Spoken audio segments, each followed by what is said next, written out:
On the night that Nixon resigned the presidency of the United States, I found myself at the League Fair. We were all watching television, and just as the president said he could no longer serve his country, a tremendous bolt of lightning came across Lake Sunapee. The tube died, but after the loud clap of thunder subsided, the next noise we heard was that of champagne bottles popping. I'll never tell whose booth they came from. The League occupies a unique history in the annals of craft history.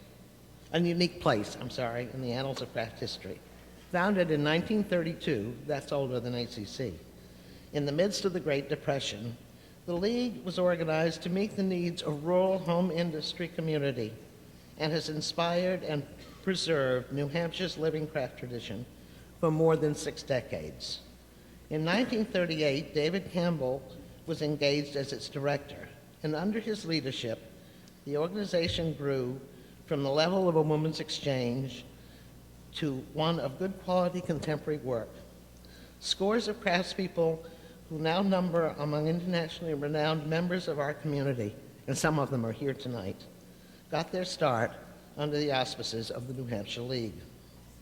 Today, 9 shops and the annual Mount Sunapee Fair provide members with a thriving market. A gallery at the headquarters in Concord sponsors continuing exhibitions. Community craft instruction, scholarship awards, an annual juried museum exhibition, and publication of a crafts and culture map of New Hampshire are among the ambitious programs of this esteemed organization.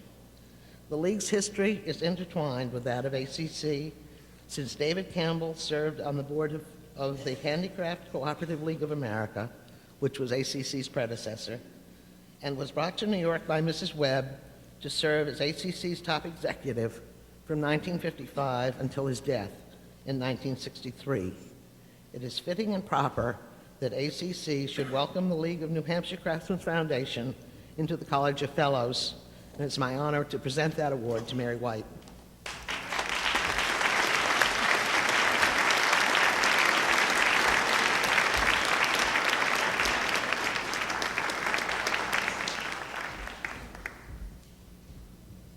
Thank you on behalf of the Foundation Board of Trustees of the League of New Hampshire Craftsmen Foundation.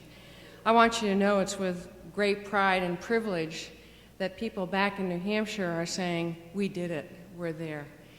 And we did it because there are legions of people that have come from the League that have said there's something very important and very special about being in crafts and about being craftsmen. It's that spirit, it's that value, it's that give back to the community that says, you know, we have something really unique here. There's some stories. You've just heard the Nixon story, and that is true. I will tell you that it is often relived at the Sunapee Fair, and that does happen the first week of every August. But there's some other stories too, and they have to do with that spirit and that value. There's a woman that you probably know better than even I do, but I've heard this story. Vivica Heino would gather her clay, she'd gather her tools, she would get on the train, and on that train she would go north, and her only mission was to teach what she thought was important about a craft, what she did, which was working with clay.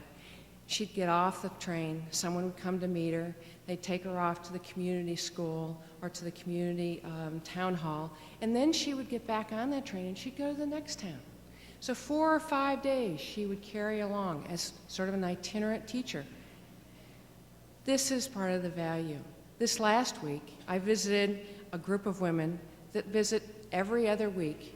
On Tuesday, they gather together. 7 women in this group represented 222 years of membership in the League of New Hampshire Craftsmen.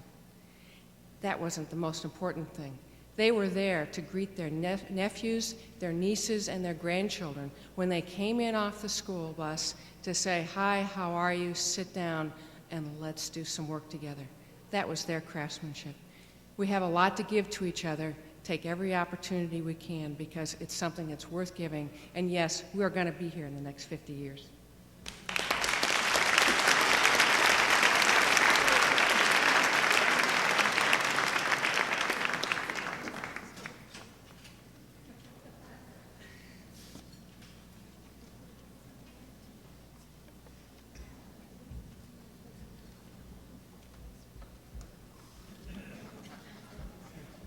I'd like to have just 2 minutes to just smile at you. It's such a grand occasion. I know it's a great success because there's 10 people from Philadelphia here, and I'm one of them. I suppose I'm laughed because I would probably make you laugh, but I think nothing's really good if you can't laugh at it. I feel strongly about the romance of all this. I didn't know this, but my first Wizard student, and I was in the first Young American show, is about to retire. His name is Dr. John Stevenson, and I'm going to present to him tonight from Philadelphia about the Pewabic pottery. To wind this thing around another time, the pottery is 90 years old tonight. And all the people in Detroit, except John and John Glick, there are only 2 people here from Detroit, are having a big dinner. And they're celebrating the wonders of this 90-year-old institution, the longest continuous operating pottery in the United States, had some shaky days in the middle, had a brilliant beginning. Mary Chase Perry Stratton started it with a man who's named Horace, whose last name never stays in my head. During the American Art Clay movement, they made marvelous things. They did architectural projects with architects, that tiling and ornamentation and the rest of it. And I think the history of this is on page 39, and you're all sitting on it. And I advise you to read it and really savor it and enjoy it. But I think the big thing is not about the past. We're really witnessing the beginning of the next part. And the Pewabic pottery is going gangbusters. There are people in intern programs, young people, high school students, making tile, learning about working with architects, doing commissions. There are young people that are residents from all over the country, young, emergent, promising young artists who are making great pots, making tiles, doing commissions. So I like the sense that the past is prologue. And I think the excitement of this occasion is partly looking backward, but I really do believe that the best is yet to come. And I think that our energies that we bring to this occasion tonight, we really need to put the energy in the beginning of the next part. And it's going to call for a lot of doing, because there are lots of things going on that make us have all sorts of social tensions and so on. So when you hear, is the child that you're the grandparent of getting off the school bus and helping their grandparents? I have 6 grandparent children, and Liam and Ezekiel are 8, and Liam got his first violin, which I hope he's terrible at. He plays with clay with me, and we make things, but there's nothing in his program and in the schools that is going to afford him the opportunity to find out about the wonders of making things. I think just watching this goofy thing on this shady thing and how that image can get out is not going to be enough. We really need to start to invest our energies again in the real beginning of the first part, and get back and relate our energies to the people that are going to make the difference in the future. The junior high school shop programs, the art programs that permitted me in the 4th and 5th grade to make pots are not there. And they're disappearing at a greater rate of not being there And I know it sounds mawkish. I don't feel that way. I really think it's going to work. But the next part of the next part is back to the beginning for another turn round. I think we've done marvels. And I think we're at the point of making sure that we don't foul up because we've been so successful. And I think it's a great night, and I thank you for letting me come. I know I didn't say anything. I want to introduce John Stevenson, Dr. John Stevenson, who's now a dean, and he's retiring, and he's accepting this for the Pewabic Party, Pewabic Society, on behalf of getting this distinguished award for the 50th birthday of the 90th occasion of the Pewabic Party. Thanks.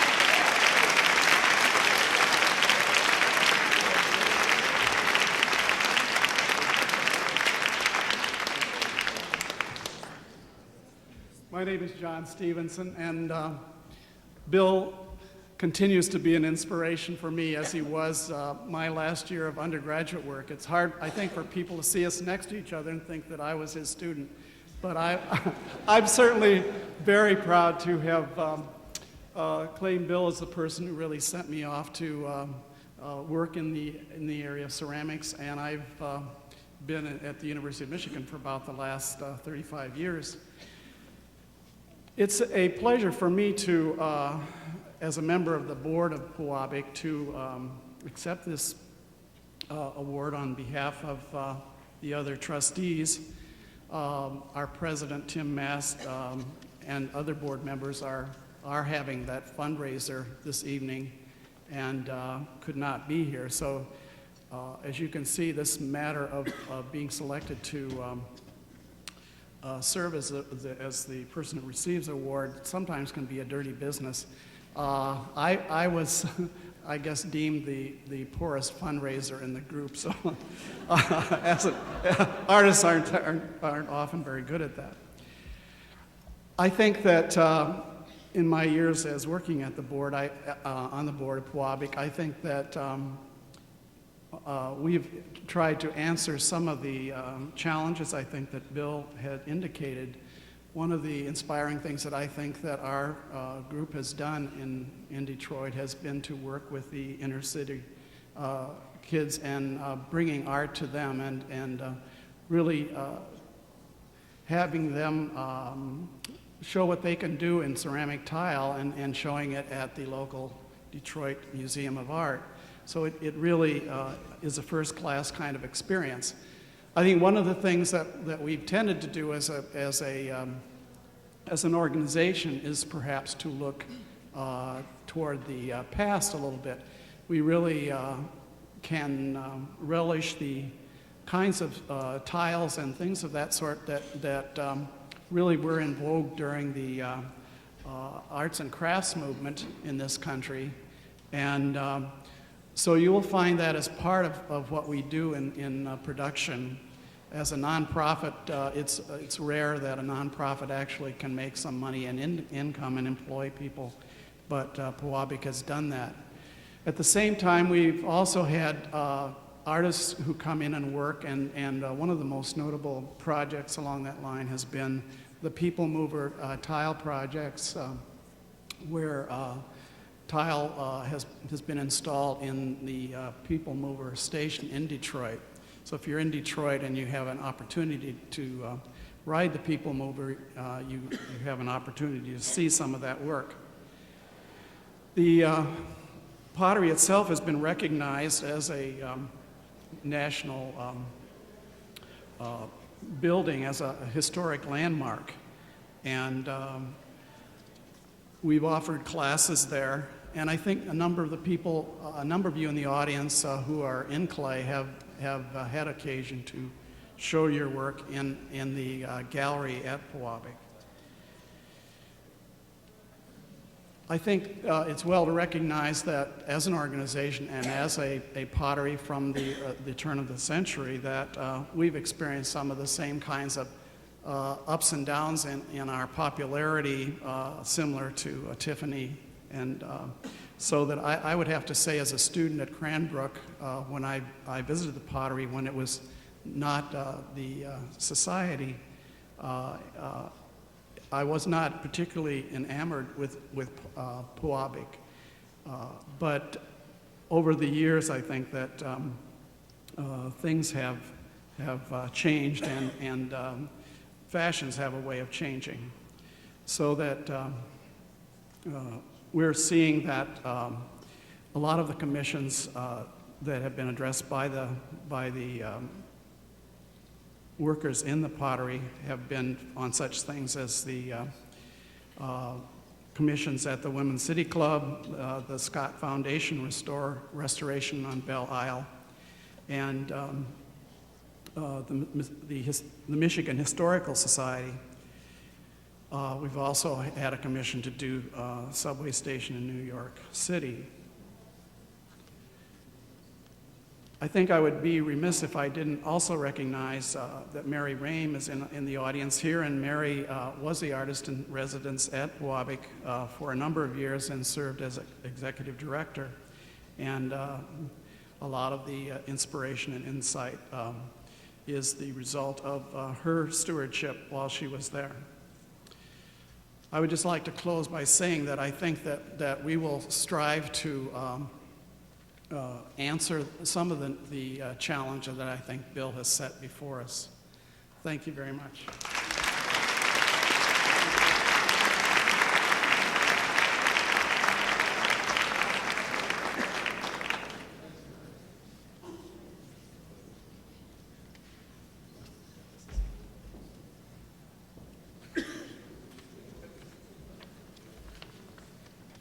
Good evening.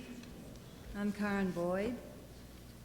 As we celebrate an important anniversary, our good friend and longtime supporter, the Philip Morris Companies, is celebrating one of its own. 35 years of supporting the spirit of innovation in the arts. Here is a corporation that in 1958 joined the short list of great patrons of the arts.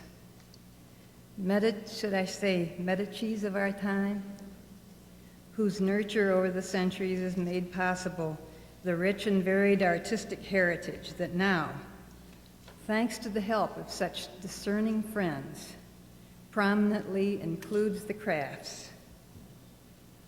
That Philip Morris has long recognized and honored the place of the crafts in the arts can be illustrated by excerpting a few phrases from titles of some of the many exhibitions it has sponsored. Art that works, poetry of the physical, flowering of American folk art, in praise of hands. Isn't it a pleasure just to listen to music like that? Phrases that provocatively suggest the artistic vision that illumines the work of fine craftspeople around the world. How fitting, then, that we bestow an award of distinction to an old friend and sponsor who shares our goal of supporting crafts, the Philip Morris Companies.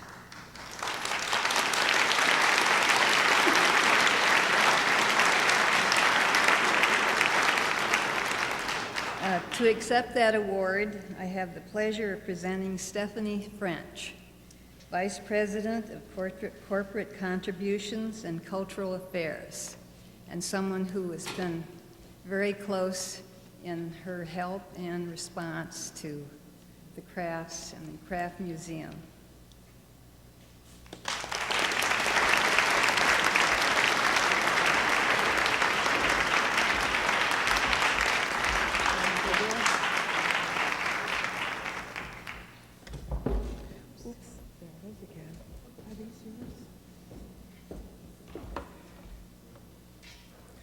Thank you, Karen, and thanks also to the American Craft Council for presenting Philip Morris with this award of distinction. I am delighted to be here. This year, we at Philip Morris are celebrating, as Karen said, not only our 35th anniversary in support of the arts, but also our 20th year of supporting and collecting the art of craft. During our anniversary year, we're not only celebrating a history of giving to the arts, but also of receiving the benefits that are inherent in cultural involvement.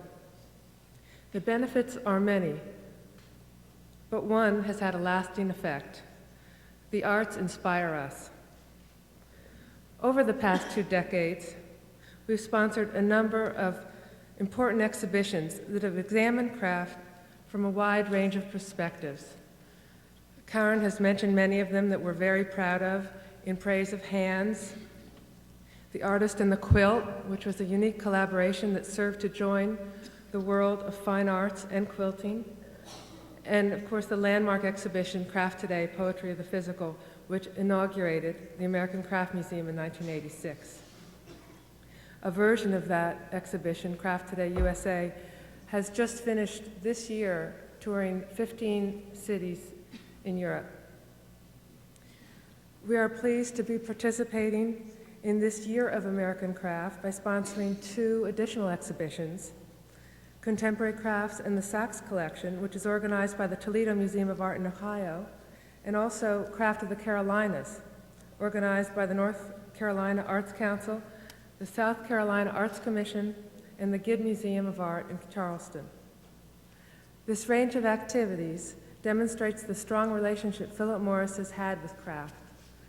We believe these sponsorships have had a positive impact on the increased recognition of craft and in the development of craft audiences. And we plan to continue our support for many years to come.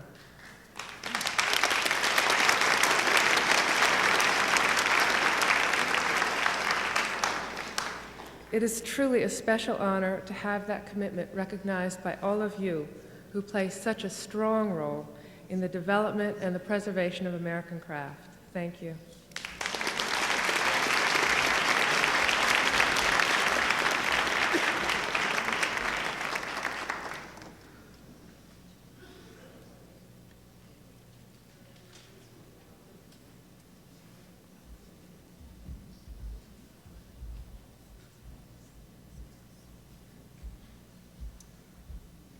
In 1971, I called Jack Leonard Larson, and I said, Jack, do you know anyone that in our home state of Washington that might be able to provide some property to start the Pilchuck Glass School? And Jack said, yes, I've got an idea, that let me make a call to Annie Gould Hauberg. And Jack called me back and said that the Haubergs had offered to give as much land as needed in their tree farm 50 miles north of Seattle to start Pilchuck. And they also continued to give for the next 10 years all the support, financial support, and buildings needed to develop Pilchuck. Another story, in 1976, I got a call from the Metropolitan Museum asking that if I could find someone to contribute some work to their permanent collection of my work.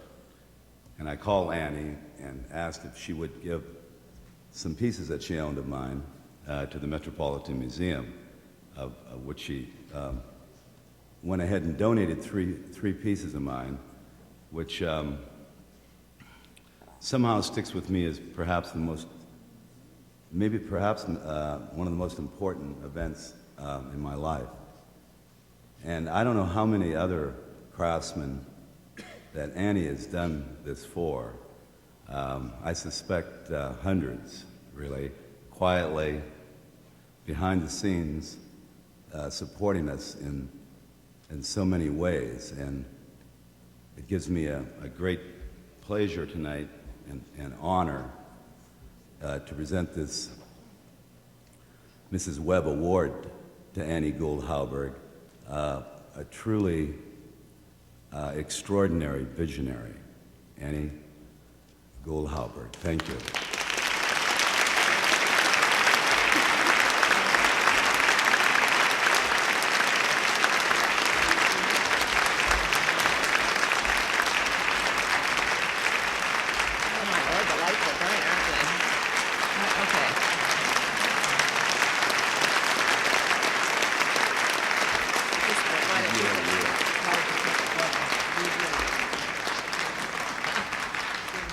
My goodness, the lights are bright. I thank the American Craft Council for this very lovely honor. I truly feel deeply touched by it. I love the crafts. I love the craftsmen. I feel very fortunate to have discovered this, and I feel that Mrs. Webb had something to do with that. She came out to Seattle, and at the Seattle Art Museum, the craftsmen in the area had brought their works for her to see. And I thought, isn't this wonderful, what's being done in Seattle? And she said, I'm going to San Francisco and start a museum, the Museum West. I was terribly upset. How could she ignore this beautiful work that's done in Seattle? So I turned to Betty Willis on my right and Don Foster on my left, and I said, well, my house is empty, my winter house in the summer, and why don't we have a show? So that was the beginning of Friends of the Crafts in the early 60s. So I think there are about 5 places in America that showed, even if there were 5, I'm not sure, that showed the crafts. I'd be happy to be corrected. But it was, I know it was, there are very few.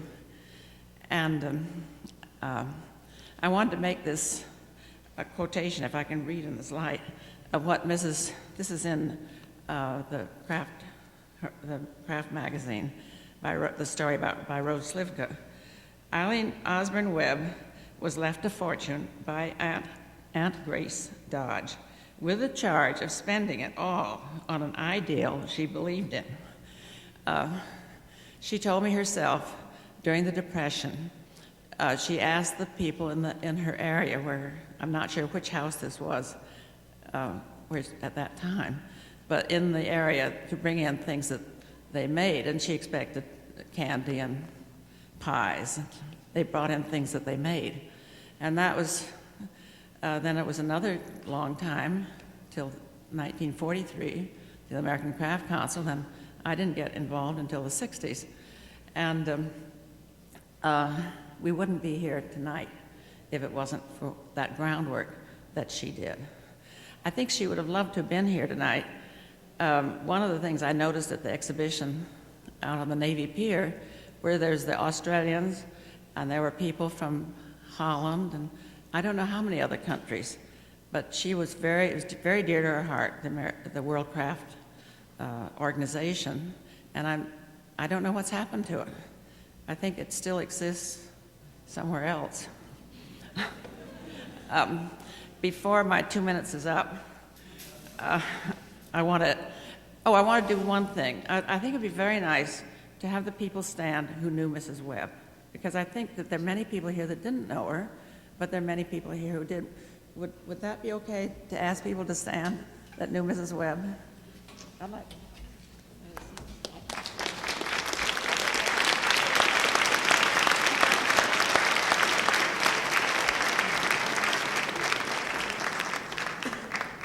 I think we all should share our ideas and history and have another story about her because of her terrific importance. And maybe we should tell our children that they should live, when we leave them a little money, by an ideal that they believed in, which was caring for people and helping people that needed help, which they certainly did during the Depression. I want to admonish the architects. I am from a family of architects, so you know that I love architecture and I love architects. But I want to admonish them for being they have a very bad habit. When they have a design problem, they go to the books and they look something up. And they'll take a knockoff now, because buildings have to have some embellishment, which I think before you leave, look at the ceiling here and see how beautiful this room is with this embellishment. Thank you, Dale, for mentioning that. And what we need to do, and I really want to put my shoulder to the wheel and do something about it. So when you know about architects that have successfully worked with craftspeople, and craftspeople that have successfully worked with architects, I'd like to know about it. My life has been divided into decades, so I have one more decade, I hope, to work on this particular idea that architects who go to their books should start going to the craftsperson at the earliest possible moment, not when the building is all designed and then ask the person about a tapestry on that square wall, but to start working with them. And I know that the buildings will be enriched properly not be just knockoffs of books, pictures and books from the past. With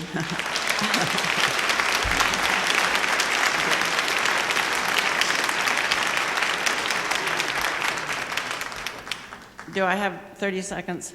I'll make it very short. Lascola, what was her name? Judy Lascola is an artist at Pilchuck, and I asked her to donate to an auction, and I'd forgotten what I'd said, but I'd written a little message on this envelope. She said, "Anne, I couldn't donate to your auction, but all year long I thought about it," and she gave a piece to Pratt in the spring. So what I'd written on the envelope was, "You live longer if you're generous."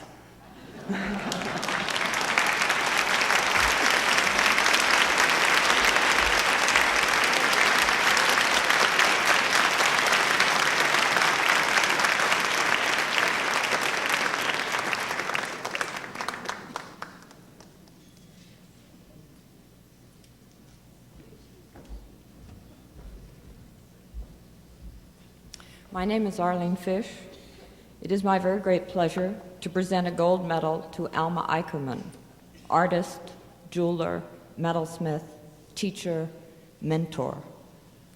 Alma played a pivotal role in the development of contemporary metalsmithing in America. As founder and leader of the metals program at Indiana University in Bloomington for 31 years, she made a profound impact on several generations of jewelers and metalsmiths, an impact felt across the country as her graduates took up their own teaching positions in colleges and university art departments. Her emphasis on form and space was coupled with a thorough grounding in basic elements of design and composition. From Alma's own broad educational experience, she developed a curriculum which relied upon close observation and direct study of art, from 20th century sculptors and painters to ancient metalwork, and also included strong study from nature. Her concept of art education coupled research with technical skill and understanding, intelligence with passion, exploration with aesthetic discipline. She insisted upon articulate discussion of idea-form relationships and provoked her students into verbal discourse of a critical nature. A modernist in her own work, she focused on space and spatial relationships, employing sweeping linear forms to create dynamic tension, penetrating interior spaces with a powerful and unexpected force. Her minimalism is tempered with a love of metal and its vast potential for breaking through the plane to a totally three-dimensional form. A major retrospective was organized in 1985 by Indiana University Art Museum, entitled Reflections, a Tribute to Alma Eikerman. It featured Alma's work and that of 40 former students, a fitting tribute to a remarkable artist and teacher. I spoke with Alma early this week because she is too ill and too frail to attend this evening, but she was very strong in her voice over the phone when I asked her what she wanted me to say. And she said, "Well, you say what you know, all those usual things you can say." And I said, "Well, is there anything you'd like to say?" And she said, "Yes, I'd like to say that I'm honored to receive this award. I'm sad that I can't be there." And then she said, "Tell them to do this kind of thing sooner."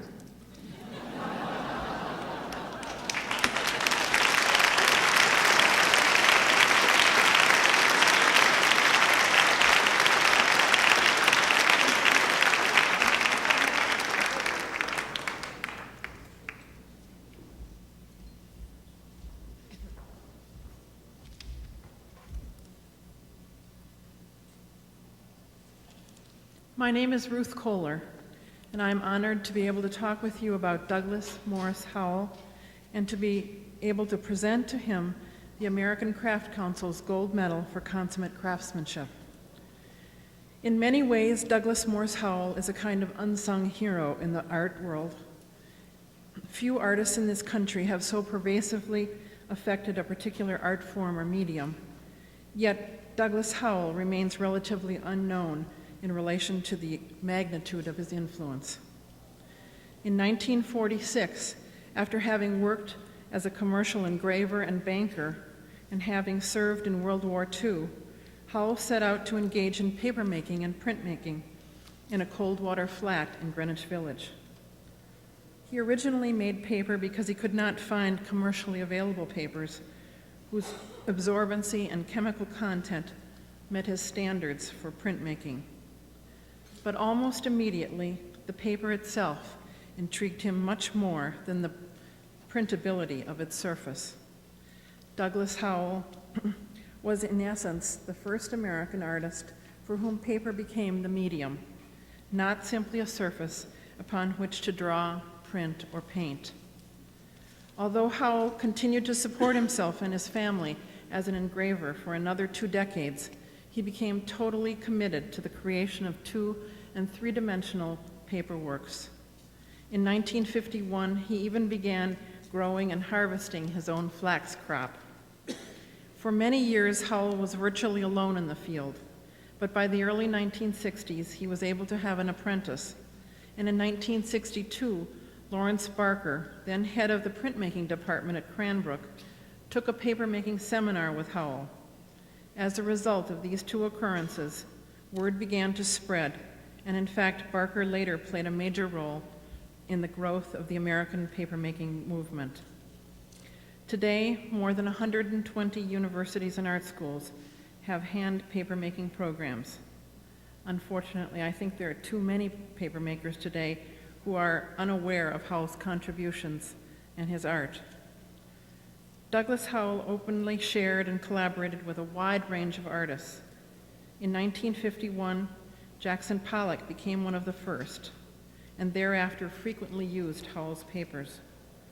Among other artists with whom he collaborated are Larry Rivers, Jasper Johns, Elaine de Kooning, Alphonse Osorio, Frank O'Hara, June Wayne, and Joan Miro.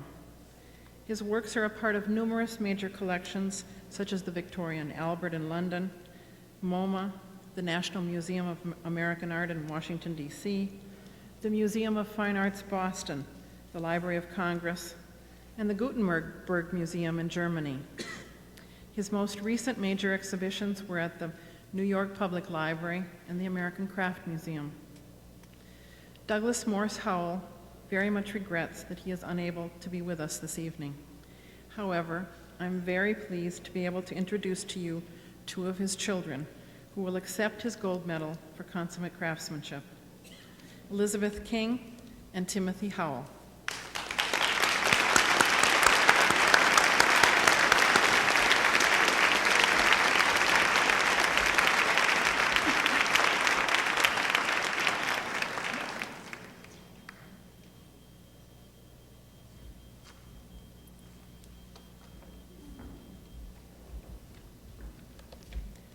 Ladies and gentlemen, on behalf of our father, Douglas Howell, we are proud to accept this gold medal in recognition of his accomplishments in papermaking. Our father is not able to be here tonight as he is soon to be 87 and has become increasingly frail due to a number of medical problems.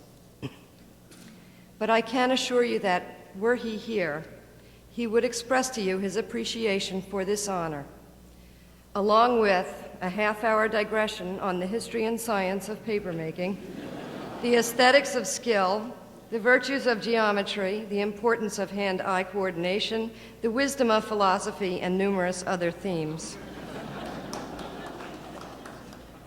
And in truth, his career, like his beautiful paper, has been the product of many different strands and fibers, coming together from multiple sources, subjected to the mill of experience and insight, and molded into sheets and works of inspiration.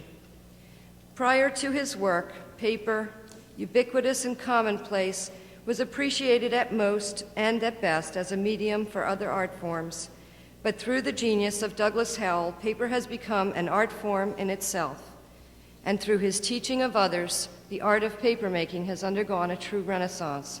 It is now taught at over 120 universities and schools. My father is deeply honored and thanks all of you from the bottom of his heart. Thank you.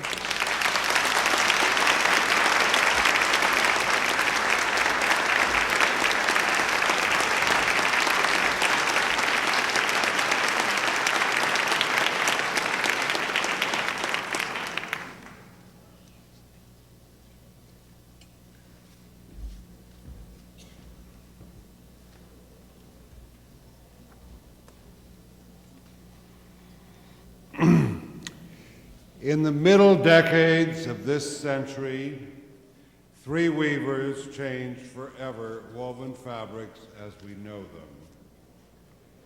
In terms of materials used, a new emphasis on woven structure and certainly on function, and in support of architecture and as an instrument of color. The Californian Dorothy Liebes received the American Craft Council's first gold medal. Bauhaus weave master Annie Albers, our second.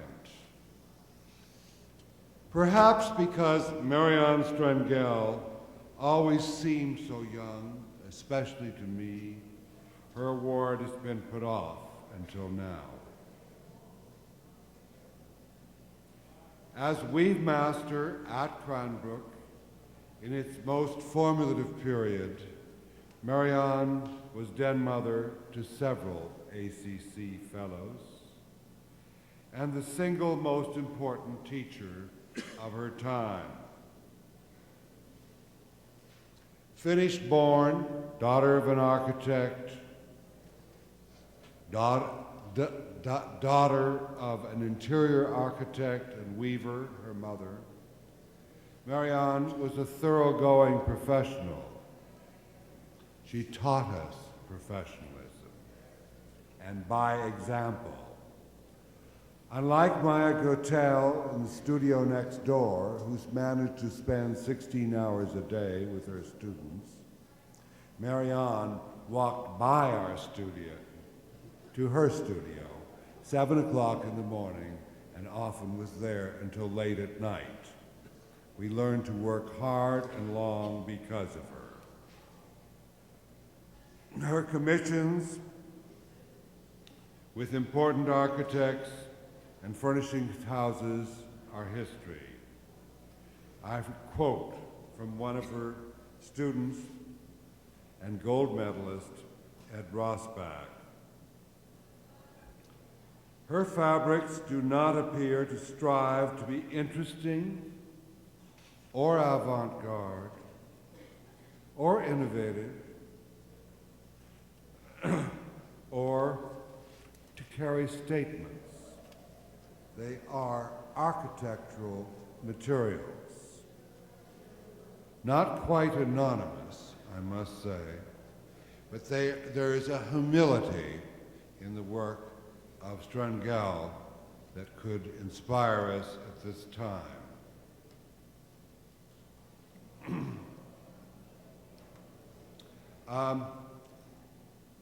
In the process of talking to Marianne about the award, about coming to Chicago with her architect husband Olaf, has renewed a very old friendship. And although her health is okay, and that of Olaf is okay from day to day, they are not up to the stress of this trip.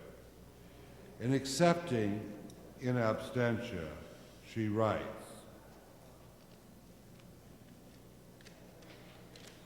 I am extremely happy that my art and many years as teacher, textile designer, and weaver have been awarded with this highly honored prize, and that ACC has bestowed upon me.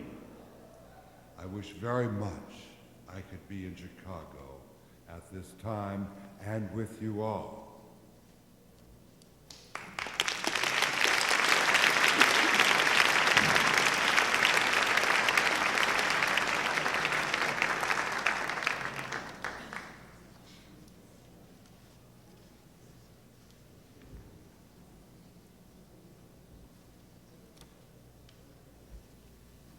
I'm glad to see I can read what's written here because I didn't bring my glasses. I feel very honored to be here and slightly awed. Here's Bob Turner at 80, still growing and developing as an artist. That's terrific. For me at 74, that's encouraging. His work is becoming increasingly free and fluid. Things come together for him. He is one of the most genuine people I know. Both his living and art are a witness to that. I asked Judy Monellis, one of his students, for a comment. She wrote, "As a teacher, Bob Turner was a strong and quiet presence who did not say a great deal, but when he did, his comments were insightful and fascinating." Bob Turner's work has clarity of style and form that is unusual in these times, and to me, very refreshing. I have 2 of his pieces living in my house.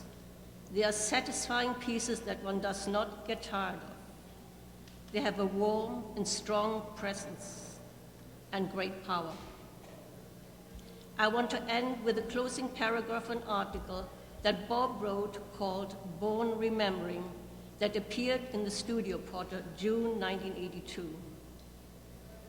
Our identity with the universe is as close as I can get to what we're talking about. What we are, what we can discover from exposing our sensibilities, from being vulnerable, from being quiet and letting things speak back to us. It is not identity in the isolated sense, but identity in its joining sense. One hopes that one doesn't miss entirely the natural world and its order. We can get closer to wholeness. Philosophers such as Jacob Needleman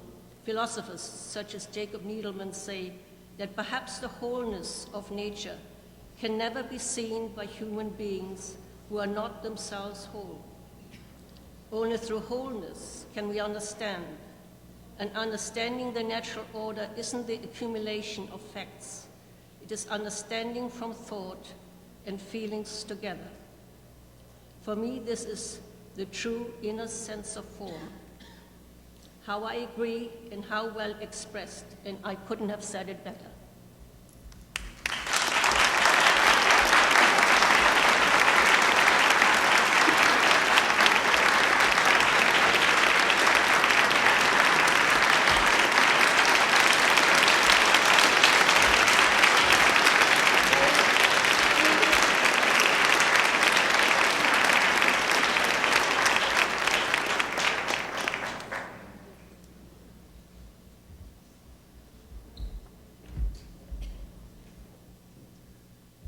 Ruth Duckworth, thank you.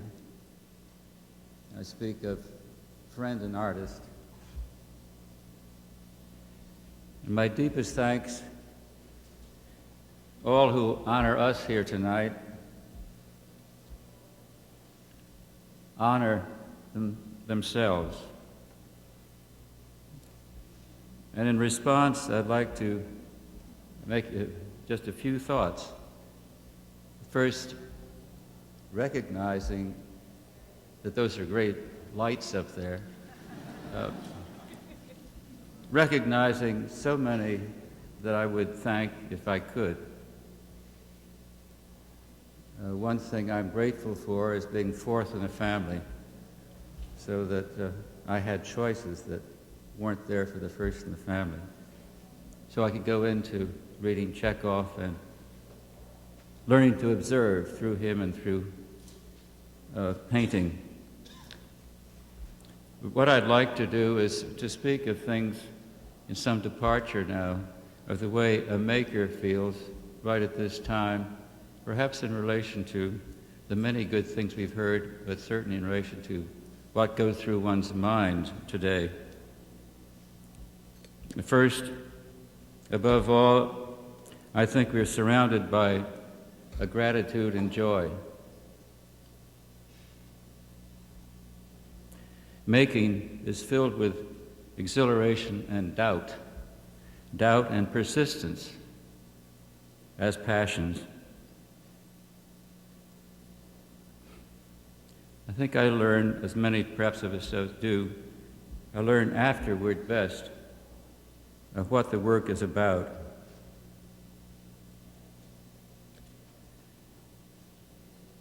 The meaning, therefore, the value of what one makes is challenged by the uncertainties of the world today, perhaps always in all corners. Tom Hoving spoke of craft, art, humanity. I assume by this gathering a function here far greater than the awards themselves. It is to keep alive, I think, a critical capacity of our humanity, perception, poetry, wonder, a function for society in the deepest sense. Thus, looking alongside us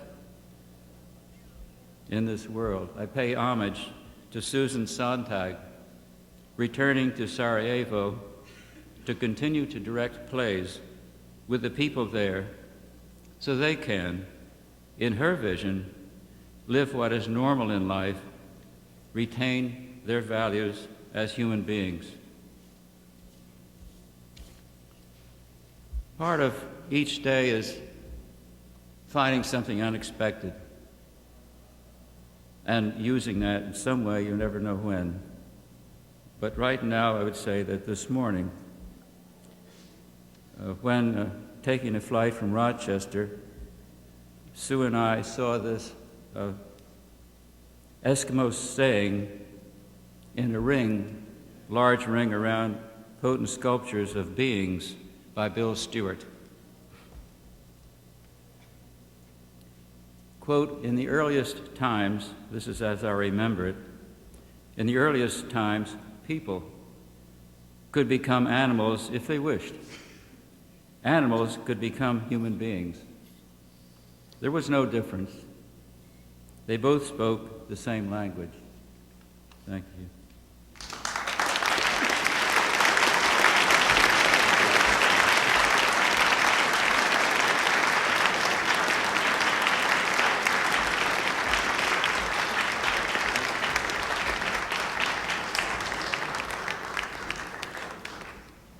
I apologize for the hour. The presenters and award winners pay as much attention to me as my children do, but I am thrilled that everyone took the time to say what he or she felt. I think you understood the sincerity of it, and now because you have been so patient, I want you to join us for our 50th birthday celebration. I just have a couple of announcements. We are going to be exiting to your right to attend the birthday party. There will be a Chicago's Blue Band, champagne, cake. If you are foolish enough to want to leave, your coats and the exit are to your left. But please join us. I ask the honorees to stay behind. We are going to try to get a group picture. So please remain here, and we will meet everybody in the celebration room. I thank you very much, and congratulations to everybody.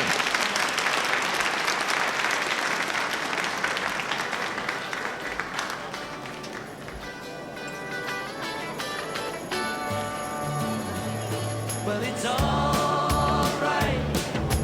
Riding around in the breeze. Well, it's all right.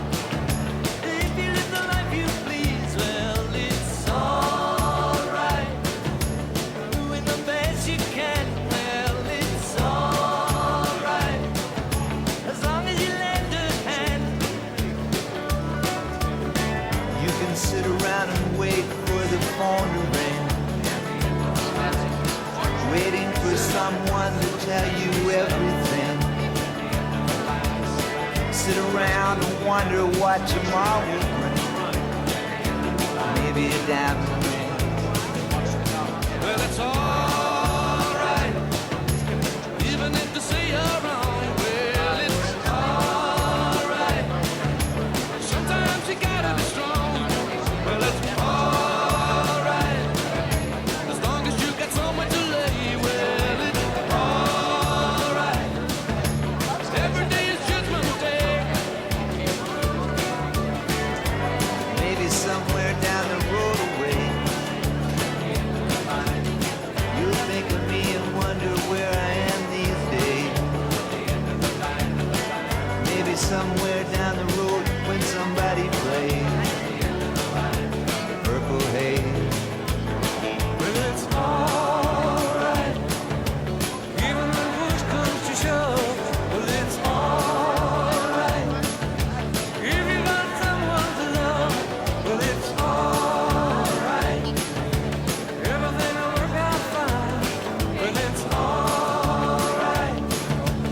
happy to feel that.